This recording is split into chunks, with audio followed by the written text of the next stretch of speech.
7:17 en el territorio continental ecuatoriano, buscando la verdad y abogando por la unidad nacional en pro de la paz y la seguridad en el Ecuador. Queremos dar la cordial bienvenida en los estudios de la revista de Opinión Democracia, a la doctora Stephanie Macías, experta en comunicación política. Un gusto tenerla aquí en el estudio. Hemos dialogado en varias ocasiones a través del Zoom. Ahora lo tenemos en los estudios a propósito de sus actividades profesionales en esta capital. Y queremos hablar en medio de esta coyuntura político-electoral. Recordemos que el domingo 13 de abril será el balotaje de definición en las elecciones presidenciales. De por medio hay un debate este domingo, precisamente, entre los finalistas, quien quedó primero, el presidente Daniel Noboa, y luego la candidata de la Revolución Ciudadana, Luisa González. ¿Cómo ve esta coyuntura político-electoral en estas condiciones cuando vivimos un conflicto armado interno en el Ecuador? Muy buen día, doctora Macías. Hola, buenos días y qué gusto. Finalmente aquí nos hemos visto en digital, que ya en la era digital nos conectamos. Bueno, el debate es el 13. Normalmente hay estudios, no hay en el Ecuador, pero en Latinoamérica, en Estados Unidos, sobre la verdadera profundización del tema y cómo si el debate cambia o no un poco las preferencias electorales. Lo que sí podemos hablar hoy es de la importancia que ha adquirido el debate a nivel nacional. Desde el debate anterior, donde un Daniel Noboa, que casi no aparecía en las encuestas. Usted me pregunta, ¿en algún momento el debate cambia, hace ganar o perder candidatos? No, pero te da una plataforma para que la gente le interese, escuche y conecte. Cada vez más, no solo es el debate, sino el postdebate, todo lo que se genera después. El debate anterior de la primera vuelta, a pesar de que, de hecho lo hablamos con ustedes, sobre que el debate casi no fue debate, sino fue una interacción, ni siquiera una interacción, una presentación de ideas porque se dificultaba la interacción, hubo en promedio una inversión de 2 horas de la ciudadanía. Aproximadamente 2 millones de ecuatorianos se sentaron por más o menos entre 1 hora y 2 a escuchar. Cuando los que nos escuchan y nos ven, es importantísimo porque en la era digital cada vez más el espacio de atención y especialmente en espacios políticos es mucho menor. Entonces hoy, el día domingo, tendremos una oportunidad porque vas a tener una ciudadanía, no sabemos si van a ser 2 millones, 3 o 4, que va a escuchar y conectarse lo que los candidatos tienen para decir. Y eso es una oportunidad importantísima para los dos candidatos para presentar sus ideas y proyectos. ¿Cuánto puede incidir un debate en medio de esta recta final de la definición presidencial? Incide mucho para los que no están seguros de votar. Antes, hace 10 y 5 años, se hablaba que el debate solo lo veía el que ya estaba convencido y lo veía para convencerse. Pero hay un estudio, especialmente se hizo en México, que el 14% de los que estuvieron viendo el debate, por lo menos googlearon al otro candidato. El hecho que te dé la oportunidad de generar dudas sobre el candidato que habías elegido y buscar otra opción es importantísimo. Pero también es cierto que el postdebate cada vez más adquiere una relevancia mayor porque el que no vio, escuchó y se multiplicó los mensajes. Y esto también es importante en un debate. Stephanie, ¿qué veremos o qué debiera verse en este debate el próximo domingo?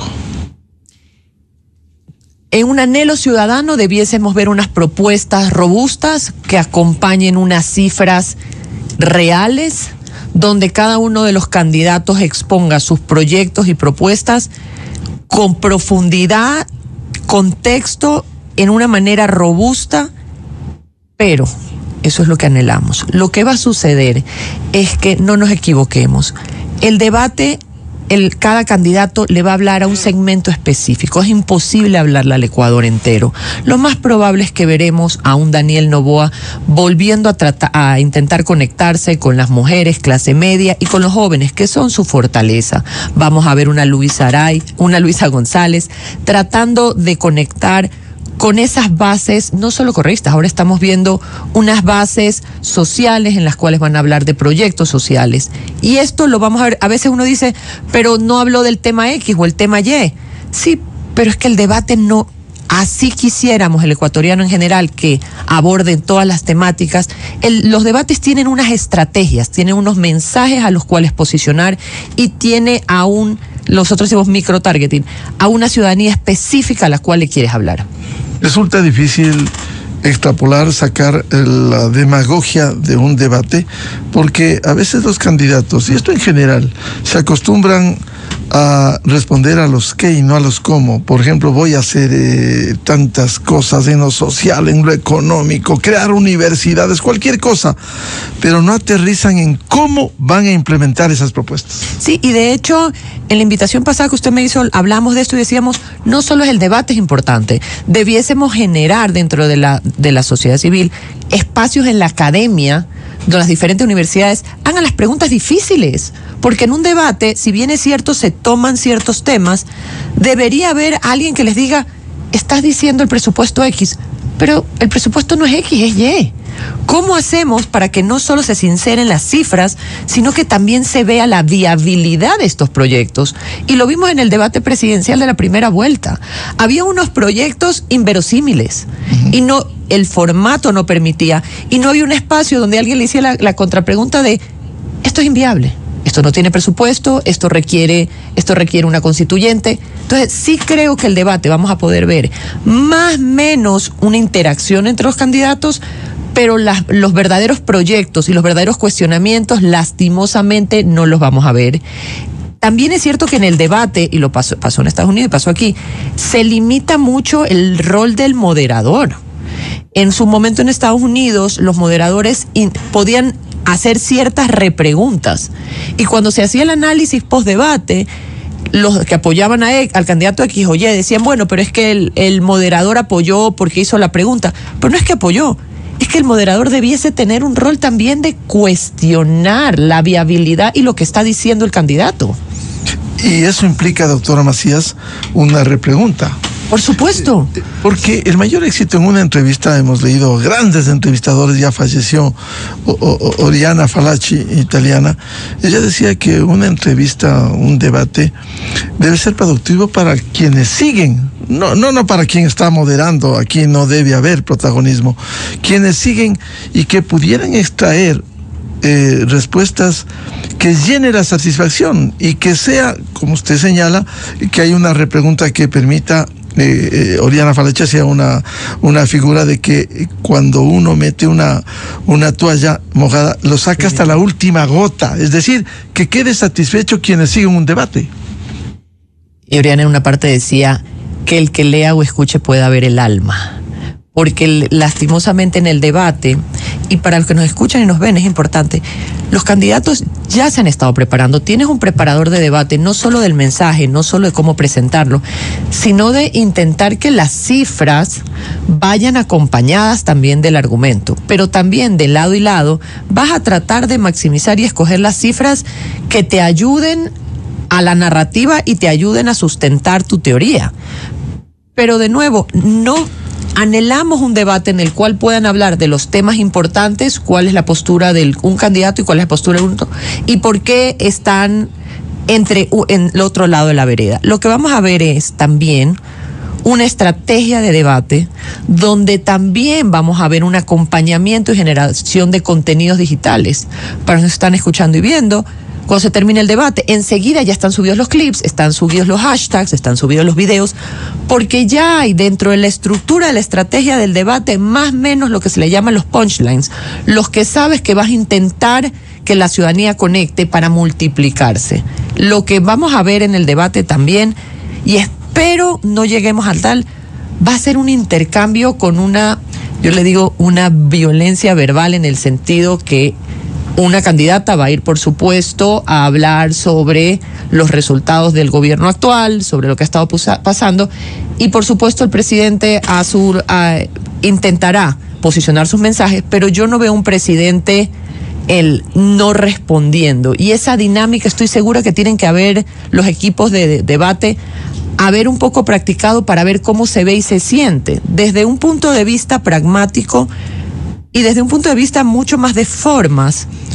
Así como la señora Luisa González va a tener que responder al presidente sin perder las formas, el presidente al ser hombre también, no va a poder atacar con tanta vehemencia, porque Luisa al final del día es mujer, y las formas en un debate, porque es muy visual, también importan, y creo que eso también va a ser entrenado. Doctora Macías, aquí hablamos de estrategias que son fundamentales, pero también cada uno de los finalistas tendrá que poner mensajes clave que impacten en la comunidad y las posibles respuestas que deberán dar frente a las interrogantes que mutuamente se deben hacer. Y no solo tienes que responder, tienes que entender cuándo responder, porque no todo ataque merece respuesta. Porque si el presidente en su momento, o Luisa González en el otro, con lo que le decimos en comunicación, muerde el anzuelo, llevas a la contraparte a la zona en la cual tú eres mucho más fuerte. Entonces, eso también se ve en un debate. ¿Qué anzuelo muerdes y qué anzuelo dejas pasar? Pero también hablamos de temas que dentro de los ejes temáticos que se han hablado, va a haber tecnología. Me parece interesantísimo desde un punto de vista de, en una era digital, cuando tenemos nativos digitales, cómo esto puede ayudar a la ciudadanía. Pero por supuesto se va a hablar de seguridad, se va a hablar de salud. Y en estos temas, ojalá podamos ver un proyecto y unas propuestas robustas que ayuden a la ciudadanía a tomar su decisión. Yo creo que en el caso del presidente, va a intentar no solo posicionar y reconectar con estas bases, sino que también va a intentar hacer un llamado a estos, yo le digo el voto de transición. Ese votante que en las elecciones pasadas votó por él y ahora hemos visto que hay un porcentaje que ha hecho la transición hacia Luisa, lo va a tratar de llevar de nuevo. Y por supuesto la candidata Luisa González va a intentar, en la medida de lo posible, un poco mantener ese votante que transicionó dentro de su área. Y vamos a ver un debate bastante, creería yo, lleno de mensajes específicos, tratando de activar el voto específico de un segmento específico. El debate de mañana no, el debate del próximo domingo, no vamos a ver un debate a nivel nacional, sí lo vas a ver, pero los mensajes van a ser para un público específico. Ahora, los contenidos, por ejemplo, dadas las condiciones, la Revolución Ciudadana es oposición al gobierno, más fácil es atacar a un gobierno que responder desde un régimen con las obras, con las acciones que ha hecho o que ha dejado de hacer, hablando de sus planes, más que solo defendiéndose de las acusaciones. Y en un gobierno con el desgaste natural, que todo gobierno, yo siempre digo que un presidente en funciones tiene una mochila con una carga que es el desgaste natural, de alguna manera va a ser un reto porque tienes que responder ante llámese las acusaciones o las cifras, pero también tienes las cifras para dar. El problema aquí es cuando los dos comiencen un ataque en el cual recordemos que los estudios de opinión nos muestran que la ciudadanía no quiere, rechaza la confrontación de los políticos. Entonces, si el presidente, y una de sus grandes mensajes siempre ha sido, somos el nuevo Ecuador, la vieja política ya no hacemos, va a tratar y va a tener que mantener esa forma donde ese nuevo Ecuador es propositivo, da proyectos, da propuestas, pero no se engancha en un debate, no de ideas, sino en este desgaste de acusaciones que van y vienen, porque el ciudadano rechaza ese conflicto. Y esto es importante, no solo porque lo podemos ver y es fácil, hay una frase coloquial que me encanta que es el que se pica pierde. Porque una vez que te enganchaste, ya te fuiste del discurso, te olvidaste la narrativa, te olvidaste la estructura y perdiste de alguna manera el hilo conductor del mensaje. Y eso suele pasar en un debate si no te has preparado suficientemente bien para saber que los dardos van a llegar y no te pueden afectar. En el caso de las propuestas de los dos finalistas, por un lado, ha dicho la doctora Stephanie Macías, hay un desgaste natural del gobierno, es evidente en toda administración, pero también no hay un desgaste que durante 10 años administró el país la candidata que representa a la Revolución Ciudadana. Por supuesto, por eso han llegado a las 3 últimas segundas vueltas y no han ganado. Pero hoy estamos viendo que no solo es un desgaste, hicimos un informe con mi oficina sobre qué podemos ver en el debate, y vamos a ver que la estrategia será, desde el lado del gobierno, posicionar a Luisa González como la vieja política y deslegitimar su liderazgo diciendo no va a gobernar ella, va a gobernar Rafael Correa y su equipo. Y a su vez, Luisa González intentará con él posicionar que nada ha cambiado en 6 meses y que la seguridad sigue siendo un problema. Nos parece a nosotros como equipo de Buró que es hacia esos dos lados del mensaje intentarán llevar de alguna manera el debate a posicionar a sus contrapartes. Veremos una interacción súper interesante. Ojalá no escale en un conflicto verbal, porque recordemos que el momento que hay un conflicto, el nuevo votante o apaga o cambia. ¿Cómo ve usted, precisamente dentro de este análisis de Buró Estratégico, los temas que pudieran posicionar los dos finalistas, temas y estrategias? Bueno, los temas, yo creo que definitivamente el presidente intentará posicionar. Si usted me preguntaba hace 3 días, yo les decía, si bien es cierto el tema de la dolarización, es importante y es una preocupación ciudadana, cada vez más no siento, y por los números que hemos visto, que la ciudadanía le preocupa esto porque lo está tomando por sentado que la dolarización ni siquiera está en riesgo.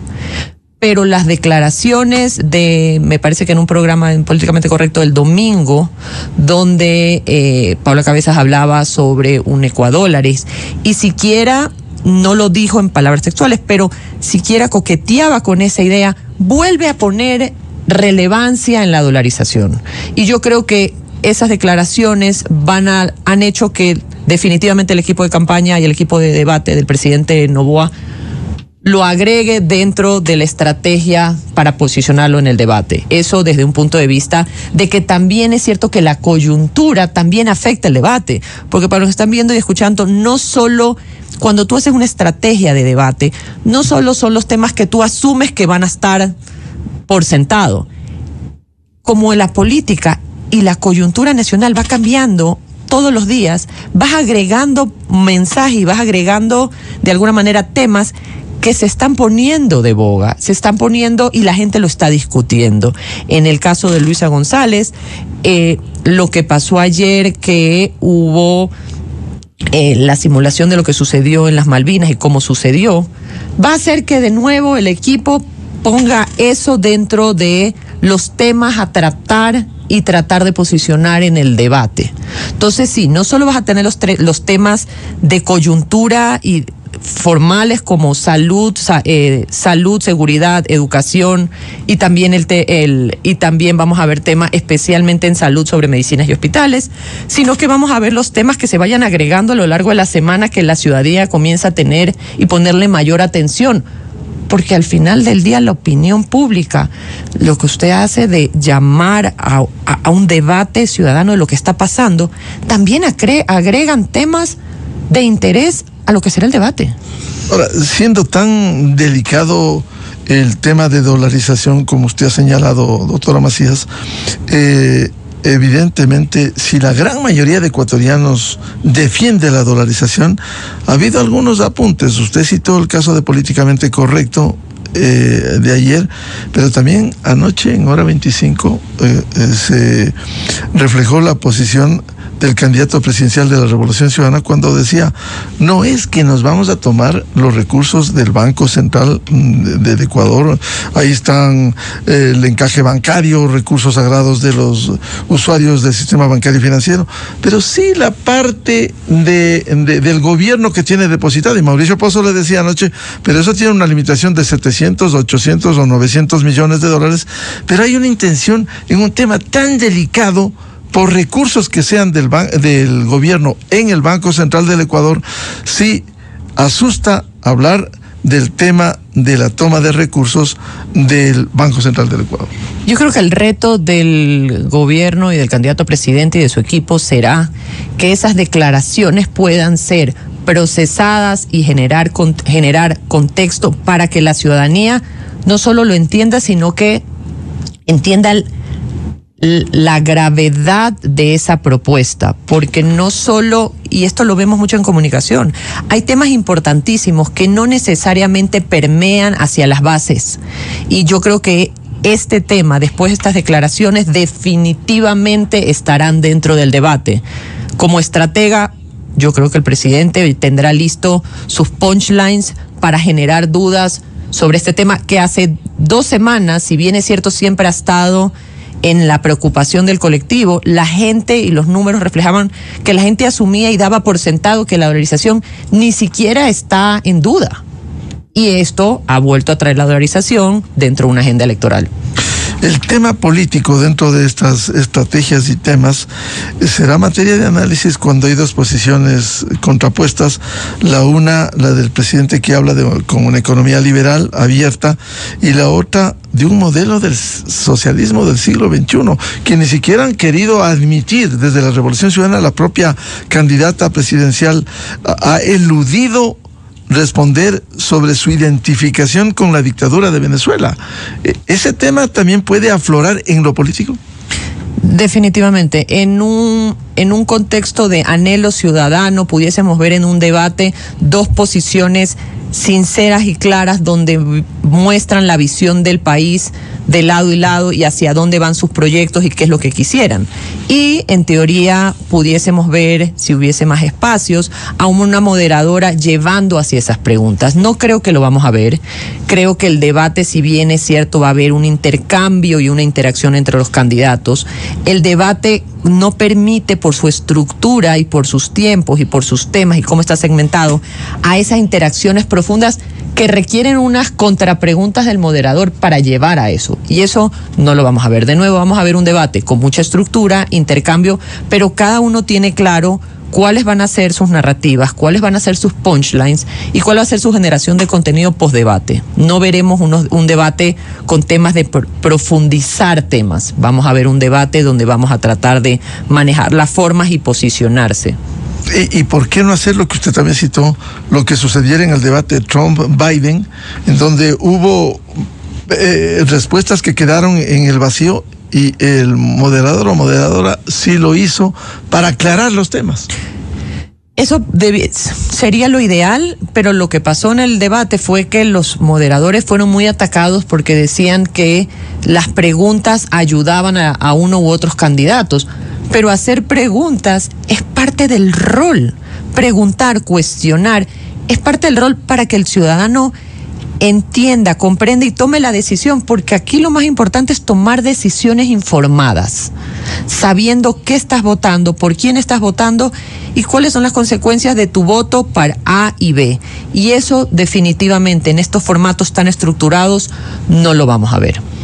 Hay un tema vital en el país hoy en medio del conflicto armado interno, el tema inseguridad y violencia. Quizás el gobierno, como en este análisis de buró estratégico se establece, el presidente tiene la posibilidad de explicar lo que se ha hecho y evidentemente en año y medio muy difícil arreglar un problema que viene por lo menos de 2 décadas. 10 años tuvo la Revolución Ciudadana y no pudo arreglar eso. Por tanto, la estrategia será dar a la mano lo que tiene de los datos, en el caso del presidente, y atacar y contrastar el caso de la candidata de la Revolución Ciudadana. Sí, definitivamente dentro de los equipos de campaña y especial de debate, tienes un equipo que levanta la data, porque para los que nos están escuchando y viendo, a veces uno piensa, bueno, es fácil en la era digital levantar la data. A veces no es tan fácil, porque a veces necesitas los datos exactos y cruzar variables que estén nosotros le decimos en inglés, perdón mi Spanglish, el bulletproof, que estén súper probados para que no venga alguien y diga, este dato no es cierto y este dato no es cierto. Entonces, para levantar esas cifras, también necesitas un equipo que lo ponga en contexto y que ayude, por supuesto, a la narrativa gubernamental, en el caso que estamos hablando de Daniel Noboa. ¿Y qué es lo que sucede? En año y medio, cuando tienes cifras nacionales, a veces es muy difícil porque normalmente se contrastan por periodos, pero definitivamente ellos estarán levantando la data. Y más importante de eso, yo creo que nos veremos una data en la cual hablarán de no solo las aprehensiones, sino las liberaciones, porque mucho se ha hablado y el gobierno de hecho hemos visto voceros hablar del tema. ¿Cuántos ciudadanos han sido aprehendidos?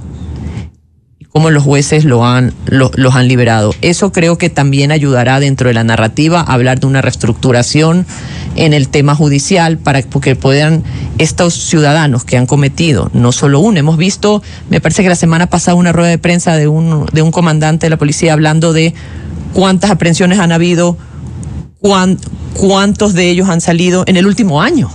Entonces yo creo que eso también va a ser un argumento que el presidente presentará. Y desde el otro lado, es fácil, desde cualquier oposición contra cualquier gobierno de turno, cuestionar cifras, cuestionar temas económicos, sociales, porque hay problemas estructurales, que no, si en 10 años, repito, en el caso de la Revolución Ciudadana, no pudieron arreglar, tema laboral, por ejemplo, siempre se mantuvo alto la informalidad. Esto, ¿cómo cotejar, cómo enfrentar para encontrar soluciones estructurales?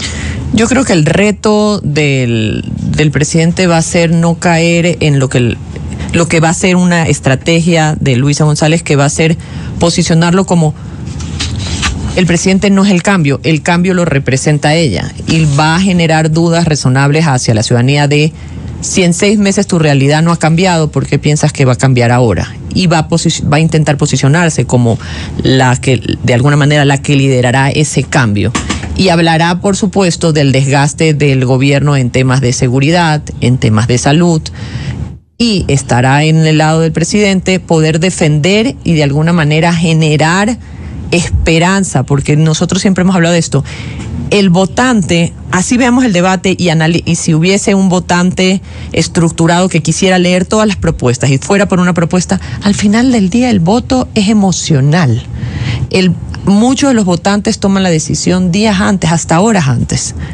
¿Cómo logras conectar con esa emoción y lograr mostrar a la ciudadanía o al votante que hay luz al final de su túnel? Esto es importante porque a veces se habla de el futuro del Ecuador. Sí, el futuro del Ecuador es importante y tenemos que construirlo todos, pero el ciudadano vota por quién le muestra la luz al final de su túnel, de su realidad. Y esto es importante, y creo que tanto Luisa González intentará posicionar que ella liderará ese cambio, y el presidente candidato tratará de mostrar que ese cambio tiene un proceso y se necesita continuidad para llegar a esos cambios. Ahora, los dos finalistas tienen sus observaciones respecto de lo que han hecho. En el caso del presidente, en 1 año y medio, y en el caso de la candidata de la Revolución Ciudadana, durante una década de administración. Por un lado, no puede haber una pretensión de tratar de la candidata finalista de eludir la responsabilidad de esos 10 años y también generar estabilidad en medio de la inestabilidad que vive el Ecuador, pero también con anuncios tan delicados como, insisto, el tema de la dolarización, que es muy susceptible. Especialmente porque el tema ya, dentro de los estudios que se ha hecho, el tema ya no se estaba ni siquiera considerando que estaba en la palestra. O sea, el ciudadano toma como la dolarización no hay duda que pudiese generar que esto no va a existir. Entonces, el que hayas vuelto y hayas traído la dolarización de nuevo al debate, le genera una alarma importantísima a la ciudadanía. Y eso creo que has vuelto a poner la dolarización en el debate. Pero también es cierto que este nuevo ciudadano es importante porque este nativo digital no tiene historia política electoral. Cuando a un ciudadano 35, 40, 50, 60 le hablas de los últimos 10 años, 20 años electorales, tiene ya una connotación, tiene una vivencia, tiene lo que sintió, lo que pasó, lo que vivió. Este nuevo ciudadano no tiene historia política electoral. Entonces, la sensación y la percepción de los últimos 10, 20 años lo ha escuchado tal vez de sus familiares, lo ha visto en medios, sabe lo que es un correísmo, sabe lo que es el anticorreísmo, pero no lo ha vivido. Lo que estás haciendo es, y esto es interesante porque cuando ves los estudios en ciudades como Guayaquil, esa un poco lo que le llamo el voto histórico, esa memoria histórica electoral, que tú veías un antes de Guayaquil con social cristianismo y un después de Guayaquil social cristianismo, Hubieras pensado que era inverosímil que siquiera el socialcristianismo pudiese perder en Guayaquil especialmente, por el antes y el después. Pero esta nueva ciudadanía no tenía el memoria política electoral. Y lo mismo está pasando ahora. Tenemos un gran número de ciudadanos que no tienen memoria política electoral. No se acuerdan el antes y el después.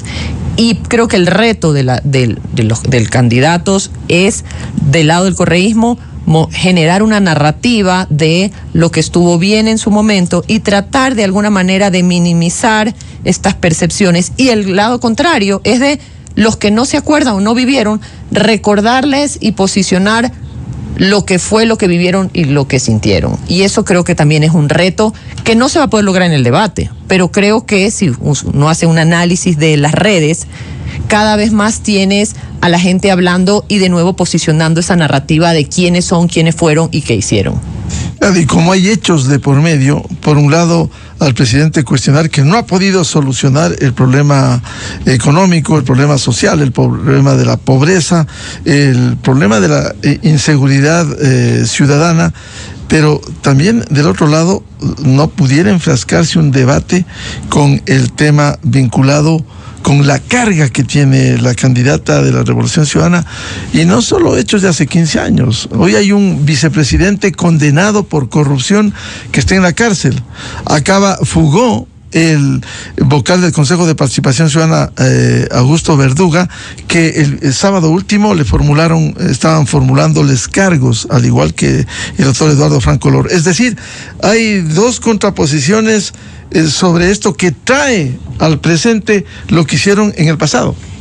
Y tenemos que considerar de nuevo que este nuevo votante tiene algo, y todos los que tenemos familiares, niños, damos clases en las universidades, sabemos que esta nueva ciudadanía está y asume la inmediatez como realidad natural. Le dificulta mucho entender que todo tiene procesos. Entonces, con este nuevo ciudadano que asume la inmediatez como realidad, desde el lado de Luisa González puedes decir, ha pasado año y medio y nada ha pasado en el tema de inmediatez y cambio.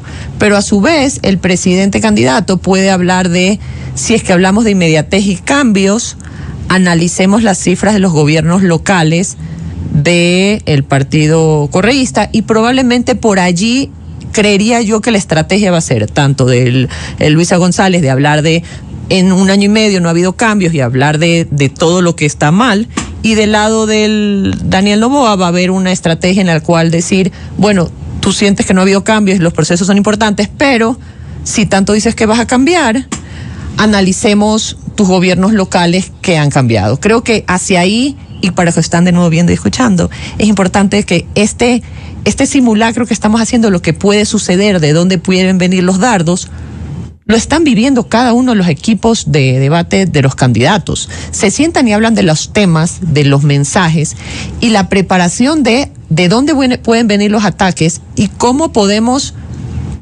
prepararnos y argumentar cuando estos dardos y estos ataques lleguen. Entonces, esto es un tema muy estructurado, donde hay todo un equipo que piensa cuáles pudiesen ser los ataques y cuáles pudiesen ser las respuestas. Y tengamos la data para argumentar y sustentar estas respuestas. Claro, se va a reflejar en el debate también las fortalezas y debilidades que cada uno tiene. Y sabes que es interesante porque en el debate, porque cuando hay una entrevista fluye más rápido, hay una interacción en uno y uno. Y lo que pasa en el debate y la producción también del debate es interesante, porque cuando está respondiendo el uno y divides la pantalla en dos, también la gesticulación, los gestos, las miradas en mute también hablan muchísimo. Entonces yo creo que cuando preparas debate no solo es lo que dices, no solo es lo que te dicen, sino cómo reaccionas, gesticular, cara, movimientos, muecas, a lo que te dicen. Entonces hay toda una comunicación en todas las áreas, la comunicación no verbal, la comunicación verbal y también los silencios. A veces hay muchos silencios que comunican más que las propias palabras, y también es interesante cuando ya estás en los dos, ¿qué anzuelos decides morder? Llámese porque es estrategia o porque, como decimos coloquialmente, porque el que se pica pierde y ese anzuelo te dolió. ¿Cómo lograr hacerlo? Y en una interacción es lo que estoy segura que esta semana los dos estarán practicando. En este análisis de Buró Estratégico se habla de las posibles interacciones, no solo responder a los 5 grandes temas que se van a desarrollar, sino, por ejemplo, el que la candidata de la Revolución Ciudadana, que habla de recuperar la seguridad y la estabilidad económica, mientras ha posicionado en el país el presidente, no volvamos al pasado. Es que, como decía antes, definitivamente el presidente en estos meses siempre habla del nuevo Ecuador. ¿Cómo se ve este nuevo Ecuador? El nuevo Ecuador tiene jóvenes, el nuevo Ecuador es propositivo, el nuevo Ecuador avanza, el nuevo Ecuador. Y en ese nuevo Ecuador lo que estás tratando también en contraste es posicionar a tu contraparte, a Luisa González, como representante o lideresa de ese viejo Ecuador, de la vieja política. Uno de los retos de Luisa González va a ser intentar que no le encasillen y hablar, así como el uno va a hablar del nuevo Ecuador, la otra va a hablar de los cambios. De sus coidearios que están en la cárcel, prófugos. Yo creo que va a tratar de posicionar el cambio, va a intentar generar dudas sobre de qué nuevo Ecuador estamos hablando si no ha habido los cambios que habías propuesto, y él seguirá intentando posicionarla dentro del viejo Ecuador.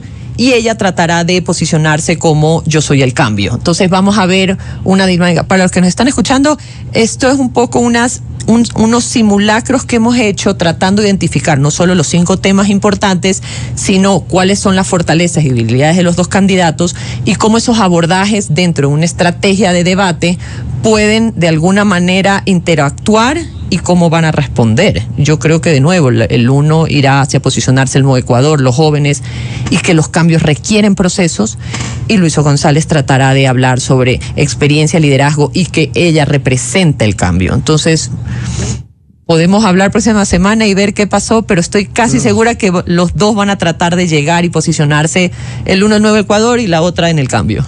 No, les comprometo a hablar la próxima semana luego de esto. ¿Cuánto le atinamos al estudio? Sí, ahora, ¿cuánto ilustra en un debate más político el sacar cifras? Por ejemplo, en el tema de seguridad, el presidente todo lo que ha venido haciendo es corto el periodo, pero estamos fortaleciendo logísticamente, etcétera. Y desde la candidata sacar los datos negativos, ha crecido enero los homicidios, etcétera. ¿Cuánto contribuyen las cifras para esto? Yo creo que las cifras ayudan para robustecer el argumento. La ciudadanía en general no está familiarizada con las cifras. Creo que las cifras también ayudan no solo para la narrativa, sino para el post-debate y todos los clips que veremos sobre el posicionamiento.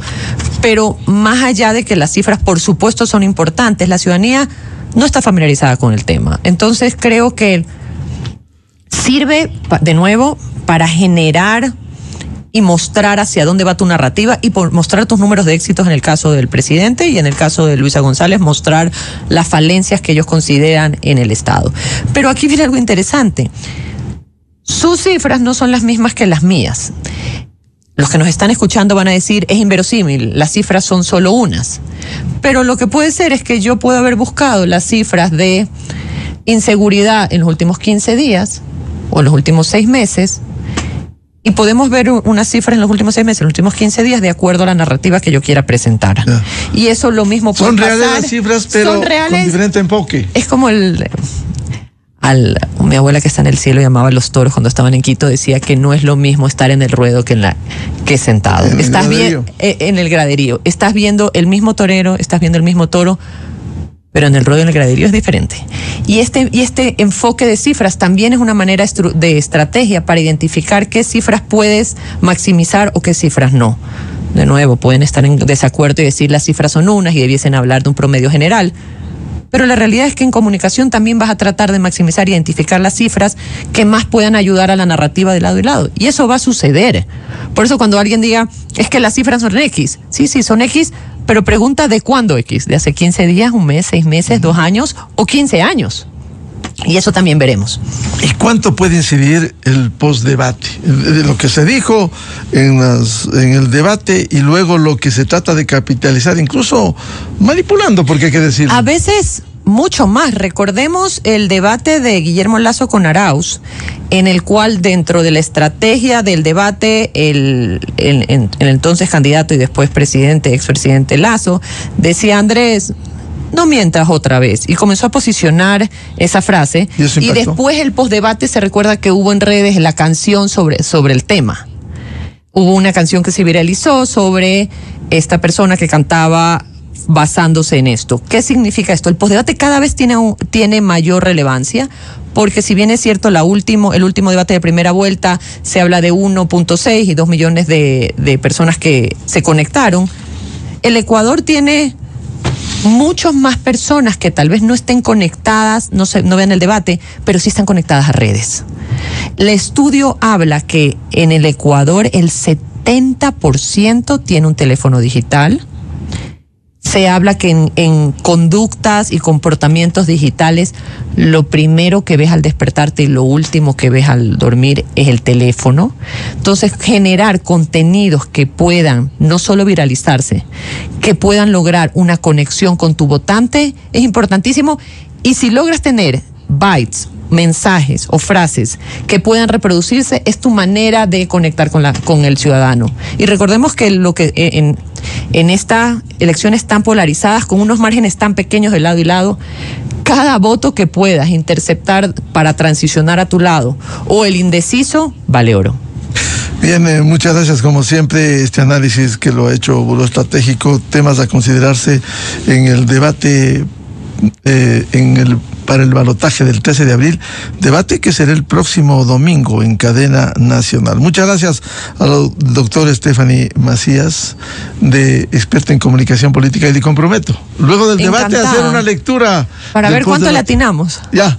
Muchas gracias, Stephanie. Buenos días. Su presencia aquí. Buena semana para todos. Muy amable. 7:59 minutos en el territorio continental ecuatoriano. Vamos a una pausa y ya volvemos. Diálogo previsto con el ex dirigente del movimiento indígena Auqui Tituaña sobre la posición del movimiento indígena en el Ecuador. Desde 1984 con Gonzalo Rosero. La revista de opinión Democracia. Siempre líderes, siempre confiables. Enseguida regresa Miguel Rivadeneira a la búsqueda de la verdad.